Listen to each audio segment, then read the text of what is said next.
ملکوں کی بات نہیں کرتا جہاں مسلمان کی حکومت نہیں، جہاں مسلمانوں کی حکومت ہے وہاں بھی علماء انتہائی قسم پرسی کے عالم میں. مجھے یاد ہے کراچی میں تابانی نے جو ایرو ایشیا کے مالک تھے میرے اعزاز میں کانفرنس کی تھی جہاں شہر کے بڑے ہی عظیم لوگوں کو جمع کیا تھا انہوں نے، سارے سرمایہ داروں کو، اور سوال یہ کیا گیا تھا کہ علماء آج بڑے کام کیوں نہیں کر پا رہے ہیں، ذہین کیوں نہیں ہیں، حالات کا مقابلہ کیوں نہیں کرتے.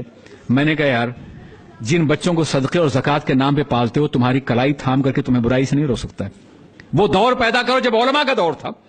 تمہارے بچے 400 تو آدمی موجود ہو، سبھی دولت مند اور ملینر ہو، تم میں کتنے بچے حافظ ہو رہے ہیں تمہارے بیٹوں میں سے، کتنے بچے عالم ہو رہے ہیں. ہم جن بچوں کو پڑھاتے کم ہیں، پالتے زیادہ ہیں. وہ جو کر رہے ہیں وہی بہت بڑی بات ہے.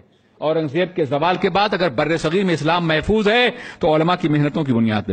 تمہاری پیشانیوں میں اگر سجدہ ہے، تمہارے دلوں میں اگر ایمان ہے تو انہی چٹائی اور پٹائی کو علماء کی بنیاد پر ہے، جنہوں نے زحمتیں اٹھائیں، تکلیفیں برداشت کی اور انہوں نے اپنے دین کا کام کیا. احسان مانو ان کا. اور اگر تم چاہتے ہو کہ انقلاب لانے والے علماء پیدا ہوں تو ایسے علماء پیدا کرو جو جنگ آزادی سے پہلے کے علماء تھے، جو بڑے بڑے مناصب پر تھے، دولت مند لوگ تھے، سرمایہ دار لوگ تھے، جن کو بادشاہ وظیفہ دیا کرتے تھے. تو وظیفوں کا دور بھی ختم ہو گیا تھا. اب کیا ہو رہا تھا؟ ایک کتاب لکھی تاریخ کی کسی نے، نام نہیں لوں گا بے ادبی نہ ہو جائے، اور اس کو لے کر کے دربار عالیہ رامپور میں وظیفہ جاری کر دیے. وظیفہ جاری ہو گیا. ایک کتاب لکھی فلسفے پر ایک پروفیسر نے، دربار عالیہ نظام آباد میں حاضر ہوا، وظیفہ جاری کر دیا.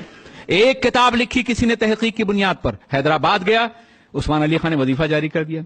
ایک یا دو کتاب لکھی کسی نے، یہ سب تحقیق ہے، اور وہ رامپور گیا، وظیفہ جاری کر دیا گیا.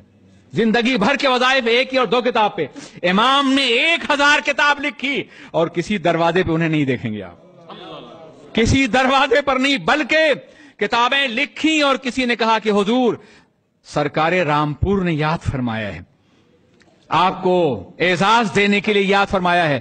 تو اعلی حضرت نے ایک شعر لکھا تھا، سن لیجیے آپ بھی.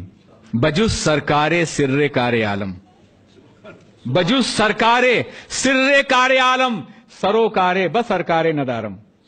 سوائے سرکار کے جو مقصد تخلیق کائنات ہیں، کسی سرکار سے میرا کوئی سروکار نہیں ہے، میں نہیں جاتا.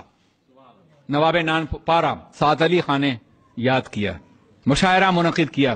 اپنے دور کے سب سے بڑے نعت گو شاعر تھے، نہ پہلے کوئی تھا اور نہ آج ہے. امام بوسیری کے بعد جن کے کلام کو عالمی شہرت ملی ہے محمد رضا فاضل بریلوی.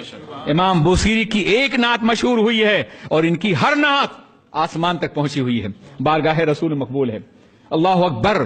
اعلی حضرت کو بلایا گیا تو آپ نے ایک نظم لکھ کر کے بھی نعت کہ وہ کمال حسن حضور ہے کہ گمان نفس جہاں نہیں، یہی پھول خار سے دور ہے، یہی شمع ہے کہ دھواں نہیں. کروں مدح مختہ ہے، کروں مدح اہل دوال رضا، حکومتوں کے کروں مدح اہل دوال رضا، پڑے اس بلا میں میری بلا. میں حکومت کے سربراہوں کی تعریف کروں، جو لوگ جاتے تھے وہاں نعت بھی لکھتے تھے اور کچھ بادشاہ کے لیے 2-4 شعر. کروں مدح اہل دوال رضا، پڑے اس بلا میں میری بلا. نانپارا ریاست کا نام ہے.